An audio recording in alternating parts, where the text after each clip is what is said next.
सर्वप्रथम आटपाडी नगरपंचायत नगराध्यक्ष नात्यानं सर्व नगरसेवकांच्या वतीनं या ठिकाणी सर्वप्रथम आपलं मी आजच्या प्रेस कॉन्फरन्स साठी स्वागत करतो।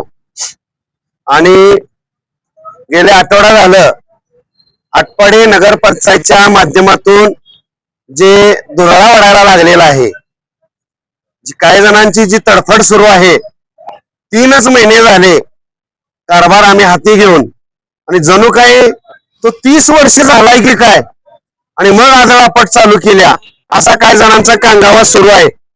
याचं कारण काही जणांच्या डोक्यात आणि डोळ्यात या नगरपंचायतवरती भारतीय जनता पार्टीच्या विचाराची सत्ता आली आणि याचं शल्य बोचत असल्यामुळं या ठिकाणी यांचं या नगरपंचायतला आम्हाला बदनाम करण्याचं षडयंत्र सुरू आहे। परंतु वारंवार हा जर उद्योग तुम्ही सुरू ठेवला तर नक्कीच तुमच्यावरती आम्ही आबरू नुकसानीचे दावे दाखल करू। याच ज्यांनी आरोप केलेले आहेत त्यांचे सन्माननीय बंधू सिद्धिविनायक कन्स्ट्रक्शन चालवतात। या कन्स्ट्रक्शनच्या माध्यमातून याच प्रशासन काळामध्ये 3-3.5 वर्षात जवळजवळ तब्बल 6,79,78,296 ची कामं या महाशयांच्या बंधूंनी एकट्याने केलेले आहेत। आणि कदाचित हा प्रशासकीय कालावधीतला कारभार आम्ही आता परवाच्याच मीटिंग मध्ये ठराव केलेला आहे की प्रशासन काळामधील जो कारभार आहे तो या आटपाडीकर सुज्ञ जनतेला कळावा, त्याची श्वेतपत्रिका काढण्याचा आम्ही ठराव घेतलेला आहे।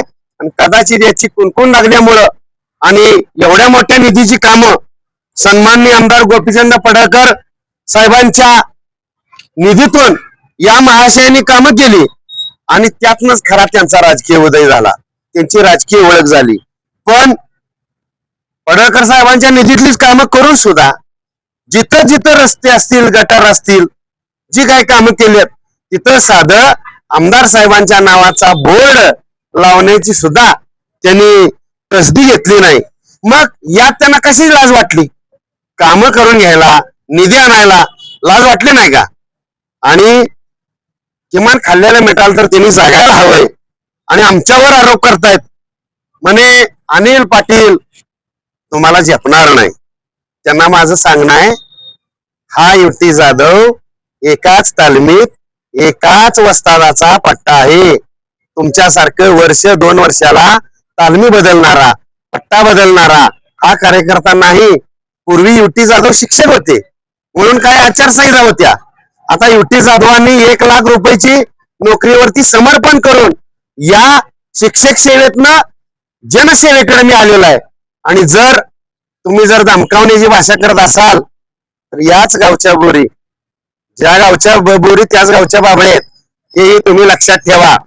आणि असं जर धमकीबाजा काय कोणाला करायचं असाल तर काळ बदललेला आहे, जनता शून्य झालेली आहे, खपवून घेतलं जाणार नाही।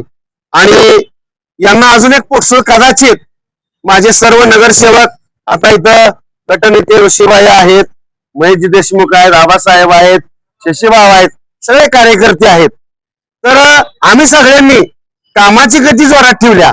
आता याच युटी जाधवाच्या खिशाला पेन आहे, याच वहीमध्ये जवळ लेटर पॅड असते, रात्री अपरात्री कोणी कधी काय जरी मागितलं तर लगेच जागेवरती सह्यानी पत्र असतात। कदाचित आमच्या कामाची गतीची धास्ती त्यांनी घेतली असावी आणि श्वेतपत्रिका थोड्या दिवसात निघणार आहे याची कुठेतरी भीती असल्यामुळं जेणेकरून नगरपंचायतला आम्हाला बदनाम करण्याचं त्यांचं जे षडयंत्र आहे ते आम्ही नक्कीच हाणून पाडू। आणि बेजबाबदार आणि बेताल आरोप त्यांनी जे सुरू केलेले आहेत, कॉटन मिल जी विजयालक्ष्मी कॉटन मिलचा त्यांनी सांगितलं होतं 4 वर्ष काटा बंद आहे, बरोबर? आणि त्या ठिकाणचं कॉटन मिल आता डीसीसी बँकेच्या ताब्यात गेल्या विजयलक्ष्मी कॉटन मिल, हे पत्र आहे हर्षवर्धनजी देशमुख यांच्या सहीचं। त्यानंतर यांनी कातडी वाचाव म्हणून परवाच आपल्या पत्रकार परिषदेमध्ये आम्ही आव्हान दिलं, जर याच्यात आम्ही 1 रुपयाचा भ्रष्टाचार केला, हे कागदावरती सिद्ध झालं तर नगराध्यक्ष पदाचा 3 महिने झाला नाहीत तरी राजीनामा देईन, अन्यथा कागदावरती तुम्ही सिद्ध नाही करू शकला तर तुम्ही आता या 5-6 वर्षात 2-4 ठिकाणी उड्या मारल्यात. किमान जे राजकारण करताय ज्यांचे जीवाव जे पद आहेत त्याचा राजसन्यास करून घरात बसणार का? आता हे 15 एप्रिल 2026 मार्केट यार्डच्या आटपाडीचं पत्र आहे. कॉटन मिल डीसीजी बँकेच्या ताब्यात आहे. कदाचित आटपाडी शाखेला ते कॉटन मिल जॉईंट असावी म्हणून हे त्यांनी पत्र घेतलं असेल. तर मी आपल्या समोर सांगू इच्छितो 2022, 23, 24 आणि सप्टेंबर 2025 पर्यंत हाच विजयलक्ष्मी कॉटन मिलचा काटा जे बंद आहे म्हणतात त्याच काट्यावरची बिल या ठिकाणी 18 सप्टेंबर 2025 चं बिल आहे विजयलक्ष्मी कॉटन मिल. त्यानंतर 8 सप्टेंबर हे बिल या ठिकाणी मटेरियल वजन केलेलं आहे. या ठिकाणी लाकडाचं वजन केलेलं आहे. गाडी नंबर MH45F3310 8 सप्टेंबर 2025 च या ठिकाणी डेट आहे. त्यानंतर 1 ऑगस्ट 2024 लाकडाचं वजन गाडी नंबर MH10K5733 वजन लाकडाचं वजन केलंय. त्यानंतर ही जी बिल आहेत बघा 22 ऑगस्ट 2024 MH11BL3429 गाडी नंबर किती वाजता केले? MH10K4157 लाकडी वजन केलेलं आहे 4 मे 2025 वेळ आहे 9:06 मग हे बिल दिली कुणी? जर डीसीसी बँकेच्या ताब्यात आहे बँक सुद्धा म्हणते आणि हे सुद्धा महाशय म्हणतात मग ही बिल आली कुठून? 2022 या वजन काट्यावरती. त्यानंतर कोळशाचं वजन झालेलं आहे, लाकडांचं वजन झालेलं आहे, डांबराचं वजन केलेलं आहे. जे RMC प्लांट असतात त्या सिमेंट गाड्यांचं वजन सुद्धा कंपनीतून गाडी सुटली वजन काट्यावर वजन होतं मग त्यांचं GST बिल कट झाल्यावर मग त्यांना बिल मिळतं. मग ही बिल आली कुठून? तुम्हाला सगळ्यांना मी पुरावा देणार आहे आणि हे पुरावे घेऊन सन्मान्य जिल्हाधिकारी साहेब यांच्याकडं या DCCच्या सन्मान्य शाखाधिकाऱ्यांनी कदाचित यांनी कातडी बचाव म्हणून यांच्या विचाराचे संचालक आहेत कदाचित त्यांनी सांगितलं असेल द्या यांना पत्र म्हणून. पण मी ज्या DCC बँकेत असणाऱ्या कर्मचाऱ्यांना आपल्या माध्यमातून सांगेन तुम्ही कुणाच्या दबावपोटी चुकीपोटी अशी पत्र देऊ नका. तुमच्या नोकरीचा आणि भाकरीचा प्रश्न आहे. तुम्ही घरी गेला तर तुम्हाला कोण वाचवा येणार नाहीत. तुमची नोकरी हीच भाकरी आहे. प्रामाणिकपणे सेवा करा. प्रामाणिकपणे अशी चुकीचे पत्र देऊ नका. आणि सन्मानित जिल्हाधिकारी साहेबांकडे हे सगळं घेऊन आम्ही बिल घेऊन कलेक्टर साहेबांकडे त्यांची पत्र घेऊन ही 22, 23, 24, 25 सालातली बिल सादर करून ही जी पत्र दिलेली आहेत आता बँकेच्या ताब्यात आहे ना काटा. मग हे जी बिल वसूल केलेली आहेत काटा बँकेच्या ताब्यात आहे. तिथं काय एक वॉचमन आहे. मग त्या वॉचमन बँकेला हिशोब देणार आहे का? बँकेच काम होतं का नाही बघायचं. हे वजन केलेले 25 सालापर्यंतचे सप्टेंबर 25 पर्यंतचे बिल आहेत. आता मुळात हे वजन काटा हे स्वच्छतेचं घन कचरे टेंडर हे वजनाचं बघण्याचा आमचा काही संबंध नाही.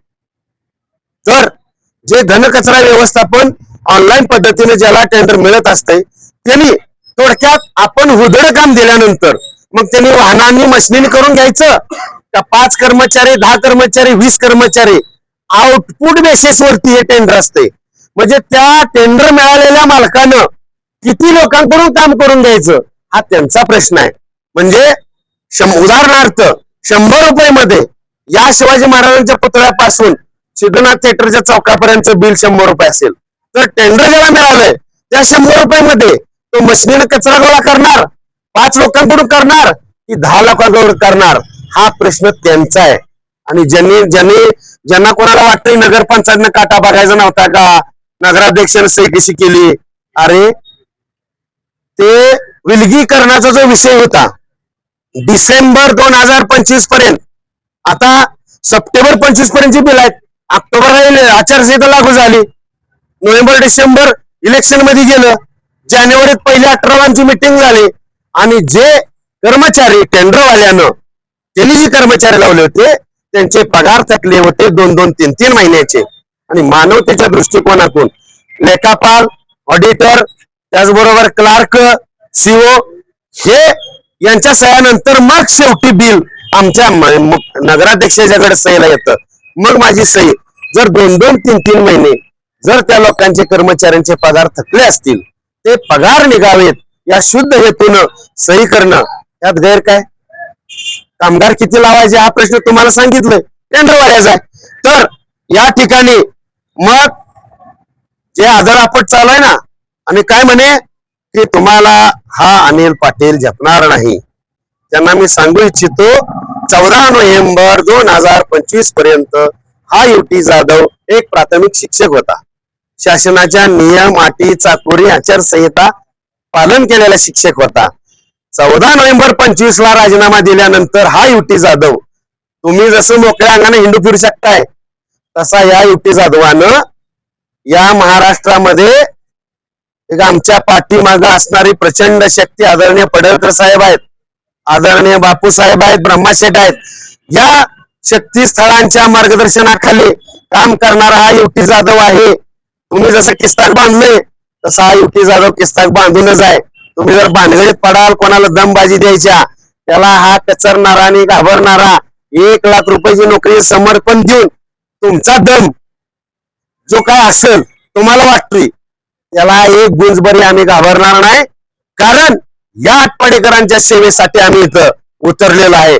प्रामाणिकपणे सेवा करण्यासाठी या ठिकाणी आम्ही जगतोय.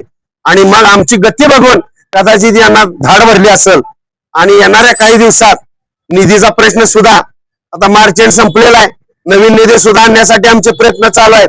आटपाडी शहराचा कायापालट करणं, जे पूर्वी ज्या तक्रारी आहेत, स्वच्छतेच्या संदर्भात असतील, पाणी पुरवठ्याच्या संदर्भात असतील, कर्मचाऱ्यांची मॅनेजमेंट असेल, याच्यावरती व्यवस्थितपणे मॅनेजमेंट ठेवण्याचं काम आम्ही सर्व नगरसेवकांना सोबत घेऊन नक्की हळूहळू या ठिकाणी आम्ही परिवर्तन करत चाललेलो आहे. आणि येणाऱ्या काही दिवसामध्ये नक्कीच आटपाडीकर या ठिकाणी त्यांना सुद्धा एक अभिमान वाटेल असा आम्ही कारभार करून दाखवू. या ठिकाणी चुकीचे बिनबुडाचे आरोप जर तुम्ही करायला जाल तर तुम्हाला महागात पडेल. आणि म्हणे वैयक्तिक, अरे वैयक्तिक आम्हाला जायचा काही प्रश्नच नाही. मग आता वैयक्तिक जर म्हणालाच तर तुम्ही जवळच्याच अनेक लोकांच्या ताकद मुंडे घालून किती जणांच्या मुरगाळ्याची यादी सांगू द्या का? पण आम्ही नाही सांगणार, गावात सगळ्या चर्चा आहे. पिंपरीमध्ये तुम्ही काय उद्योग केला, डुप्लिकेट माणूस घेऊन उभा करून तो माणूस मयत दाखवून त्याच नाव देऊन आधार कार्ड देऊन दस्त केला. दस्त केल्या एका नामांकित डॉक्टरला ती घ्यायला लावलं, घेतलं, आणि परत ना जे मेलेलं मड उकरून येतंय म्हणल्यावर सावध झाले. परत त्या डॉक्टरकडं परत त्या जिवंत झाला मेलेला माणूस, आणि मग त्याच्या नावावर जमिनी करता. असे 2 नंबरचे खोटे धंदे करून आम्हाला पुढे जायचं नाही. एक वेळ आम्हाला 2 वेळेची आम्ही भाकरी मिळाली तर त्यात समाधान मानणारे मी माणसं आहे. असं काय तुमच्याकडे आलं या 4-5 वर्षात की तुम्ही एवढे गडगंज झाला? अरे ज्या आमदार महोदयांनी जवळजवळ 4,55,99,390 चा जो निधी आहे आटपाडी शहरात तुम्ही कामं केली, ज्या आमदारांच्या फंडातून, त्या आमदारांची साध्या कामाच्या ठिकाणी बोर्ड लावायला तुम्हाला लाज वाटते? कशाची लाज वाटते तुम्हाला? निधी मागताना लाज वाटली नाही? सन्मान्य पडळकर साहेबांचे बोर्ड लावायला तुम्हाला सुद्धा आता या ठिकाणी हे काढले. आम्ही आता यांना कालच्या मीटिंग मध्ये ठरावच घेतलाय, 3.5 वर्षाची कारभाराची श्वेतपत्रिका आटपाडीकरांच्या समोर आम्ही जाहीर मांडणार.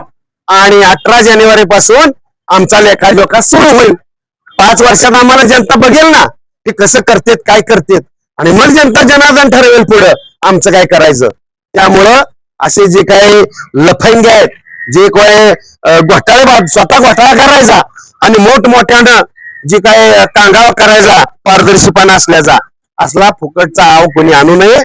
आम्ही पण इथलंच आहे हे त्यांनी विसरू नये. कोणाला दमबाजीची भाषा अजिबात चालणार नाही. सामान्य जनता, सुज्ञ जनता स्वाभिमानी आहे. आटपाडीकर जनतेला चांगलं काय वाईट काय हे सगळं समजतं. आणि डीसीसी बँकेच्या अधिकाऱ्यांना आणि प्रशासनाला सुद्धा माझा सवाल आहे, तुम्ही चुकीची पत्र देताच कशी? आता तुमची दाद आम्ही जिल्हाधिकाऱ्यांकडे मागतोय. त्यानंतर या ठिकाणी तुम्ही पिंपरीचा विषय झाला. माझ्या आटपाड्यातल्या समाज बांधव जे आहेत आंबेवन माळ्यातले, त्यांच्या जमिनी लाटण्याचा कसा उद्योग केला गोड बोलून. काय जणाला घरं बांधून देतो म्हणाला, काही जणांना एकदा जागा बांधू देतो म्हणाला, दिलं का? त्या लोकांच्या तक्रारी आमच्याकडे आलेत. हळूहळू पापाचा गाडा एकदा भरला की तो आपोआप आम्हाला नाही लावण्या लागत, वरच्याच लक्ष असतंय, आपोआप लवंडत असतोय. याची जाण आणि भान ठेवावी. इथून पुढे तरी या नगरपंचायतला आणि व्यक्ती दोषातून राजकीय दोषापोटी या ठिकाणी बदनाम करण्याचा प्रयत्न करू नये. जनतेनं आमचं काय चुकलं तर आमचे कान धरावेत. 17 प्रभागात आम्ही बारीक लक्ष ठेवून आहे कुठं काय करायला लागतंय. जर प्रयत्न कमी पडले, जनसामान्य जनता ही जनार्दन आहे, यांचे आम्ही आशीर्वाद घेतलेले आहेत आणि म्हणून या ठिकाणी आम्हाला जनतेने पाठवलंय. कारण यापूर्वी असे 2 नंबरचे उद्योगवाले अचानक त्याचं लोट त्याची मान पिरग जवळ त्यांच्या केसाने गळे काप, त्याचं हडप असं करून आम्ही इथं आलेलो नाही. आणि हे सगळं बोकाळलं होतं म्हणून मायबाप जनतेनं आम्हाला इथं निवडून दिलेलं आहे. आणि म्हणून प्रामाणिकपणे सेवा करण्याचा आमचा प्रयत्न असेल. आम्ही चुकलो तर जनता आमचं काम धरेल योग्य वेळेस. आणि या ठिकाणी त्यांनी एक ध्यानात ठेवा, दुसऱ्याकडे एक बोट करताना स्वतःकडे 4 बोट होतात, याचे जाण आणि भान त्यांनी ठेवावं.